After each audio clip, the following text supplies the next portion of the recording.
Hello ഭായിയും ബഹനൂ, ഇത് നമ്മളെ പുതിയ വർക്കാണ് കേട്ടോ. സീലിങ്ങിൽ പൂപ്പൽ, ഭിത്തിയിൽ നല്ല പൊട്ടും പൊളിയും, കുറേ കൊല്ലമായി പെയിൻ്റെല്ലാം അടിച്ചില്ല. പിന്നെ പഴയ വീടാണ് പഞ്ചൻ.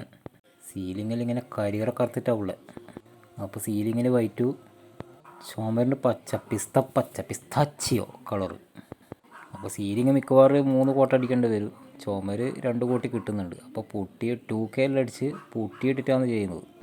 അല്ലാണ്ട് ഫിനിഷിങ് കിട്ടൂല. അതുകൊണ്ട് തന്നെ അങ്ങനെ ചെയ്യണമെന്നാണ് കരാറ്.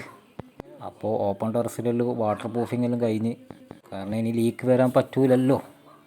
പിന്നെ ഒരു 4-5 കൊല്ലം കഴിഞ്ഞാൽ പൊളിച്ച് മാറ്റുന്ന വീടാണിത്. അത്രയും കാലപ്പഴക്കമുണ്ട്. എന്നാലും നമ്മളെ പണി നമ്മൾ വെടിപ്പായിട്ട് ചെയ്യണ്ടേ. അങ്ങനെ പണിയെല്ലാം തുടങ്ങി. ഏകദേശം സെൻട്രാളും 2 ബെഡ്റൂമിലും കഴിഞ്ഞ് കമ്പി അടിക്കാൻ തുടങ്ങി. All operating by Najeeb roof consulting job. അപ്പൻ me and സുരേട്ടൻ.